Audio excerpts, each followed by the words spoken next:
Buenas noches, mi nombre es Natacha Chacón, soy aspirante a la maestría en Ciencias Penales y Criminalística de la Universidad de Yacambú, Venezuela. El tema que quiero compartir con ustedes esta noche trata sobre la Ley Orgánica de Estados de Excepción, pero antes de iniciar a abordar esta ley es bueno que dejemos que tengamos claro una definición de lo que son los estados de excepción. En un sentido estricto, se pueden definir los estados de excepción como un régimen jurídico especial, originado por situaciones de orden social, político, económico, natural, que afectan gravemente la seguridad de la nación, sus instituciones y sus miembros. En Venezuela, los estados de excepción tienen rango constitucional. En este sentido, el artículo 337 de la Carta Magna define los estados de excepción como aquellas circunstancias de orden social, económico, político, natural o ecológico que afectan gravemente la seguridad de la nación, de las instituciones, de sus miembros, cuyo respecto resultan insuficientes las facultades que disponen para hacer frente a tales hechos. Además, dispone el precitado artículo que en casos de estado de excepción se podrán restringir ciertas garantías constitucionales.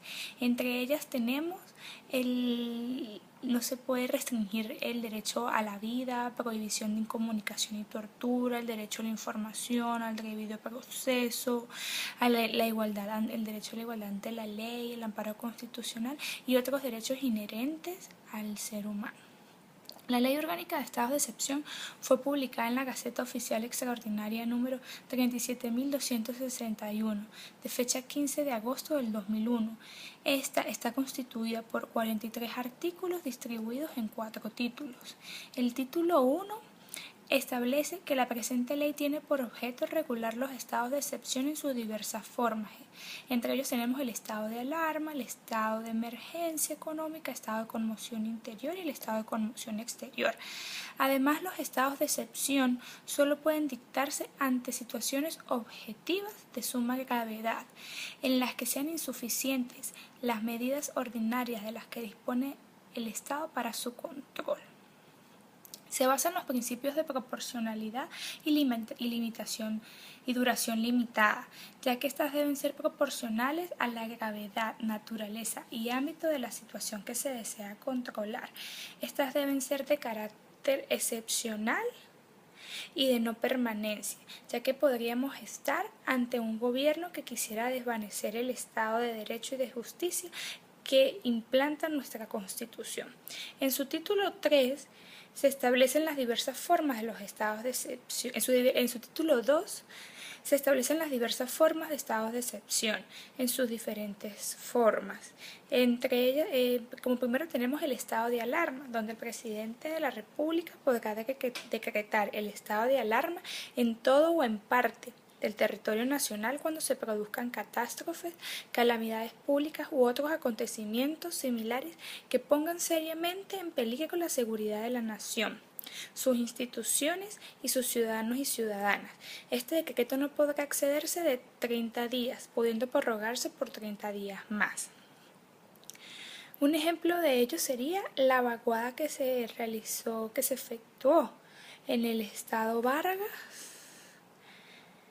En segundo lugar tenemos el estado de emergencia económica, en donde podrá decretarse cuando se susciten circunstancias extraordinarias que afecten gravemente la vida económica de la nación. El decreto que declare el estado de emergencia económica o en todo o en parte del territorio nacional no podrá excederse 60 días, pudiendo prorrogarse por el mismo tiempo.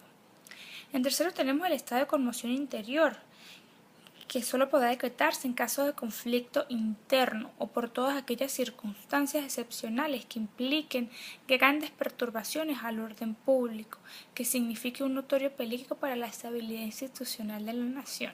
El derecho que declare el estado de conmoción no podrá excederse de 90 días, pudiendo prorrogarse por 90 días más. Un ejemplo de esto sería una rebelión civil o una rebelión militar. El estado de conmoción exterior podrá decretarse en caso de conflicto externo que implique una amenaza a la nación, a la integridad del territorio o a la soberanía. Podrá decretarse por un lapso de 90 días, pudiendo prorrogarse por 90 días más. En su título 3 establece la movilización y requisiciones, que se basan en una vez decretado el estado de excepción, el presidente de la República podrá ordenar la movilización de cualquier componente o toda la Fuerza Armada Nacional Bolivariana. Asimismo, el Ejecutivo Nacional tendrá la facultad de requisar los bienes muebles o inmuebles de propiedad particular que deban ser utilizados para restablecer la normalidad de la nación. Hay que tener en cuenta que es solo potestad exclusiva y excluyente del presidente de la República en Consejo de Ministros de decretar los estados de excepción. Así lo establece el artículo 263 de la Constitución de la República Bolivariana de Venezuela. El decreto que declare el estado de excepción deberá ser presentado dentro de los 8 días siguientes de haberse dictado a la Asamblea Nacional o a la Comisión Delegada para su consideración y aprobación. Posteriormente, deberá ser remitido a la Sala Constitucional del Tribunal Supremo de Justicia para que se pronuncie sobre su constitucionalidad. Esto se encuentra establecido en el título 4 de esta ley, el control de la Asamblea Nacional y el control del Tribunal Supremo de Justicia, de la Asamblea Nacional y del Tribunal Supremo de Justicia. Se puede deducir que la Asamblea Nacional o la Sala Constitucional, si lo estiman necesario, pueden revocar el decreto con ocasión del control al cual está sometido este, una vez dictado, pero igualmente y con carácter general, el decreto podrá ser revocado anticipadamente por el Ejecutivo Nacional si las causas que lo originaron, que lo motivaron, cesaron.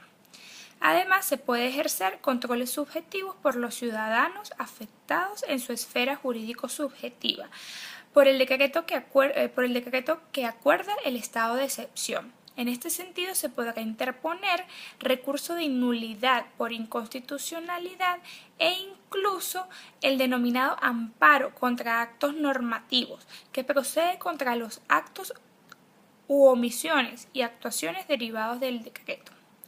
Y finalmente, para concluir con este tema, en Venezuela a finales de los años 50 se decretaron con frecuencia estados de excepción con la finalidad de enfrentar el terrorismo y la subversión militar que existía para el momento. Para la época se carecía de estabilidad política. Tomó una década para que pudiera transcurrir un periodo constitucional completo sin necesidad de recurrir a la suspensión de las garantías constitucionales. En 1983, con el acontecido Caracazo, los ciudadanos venezolanos vivieron durante 23 días una situación fáctica de suspensión del Estado de Derecho, constituyendo un cuadro contrario a la Constitución.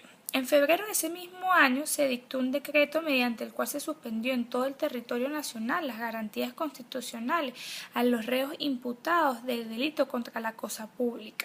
No se dictó un decreto o resolución que estableciera el régimen de ejercicios de derechos cuyas garantías habían sido suspendidas, trayendo consigo la arbitrariedad por parte de los funcionarios públicos. En 1992 se intentó una insurrección militar liderada por el comandante Chávez, siendo Carlos Andrés Pérez el presidente para la época. Decretó la suspensión de las garantías constitucionales, desvaneciendo el Estado de Derecho. Durante la Constitución de 1999 nunca se ha decretado el estado de excepción, puesto que el gobierno venezolano, dentro de sus políticas de Estado de Derecho y de Justicia, ha garantizado los derechos y garantías del pueblo soberano, siempre con la visión de mantener el Estado de Derecho. Con esto he finalizado una breve explicación de lo que es la Ley Orgánica de Estados de Excepción. Espero que les sea de gran utilidad. Muchísimas gracias.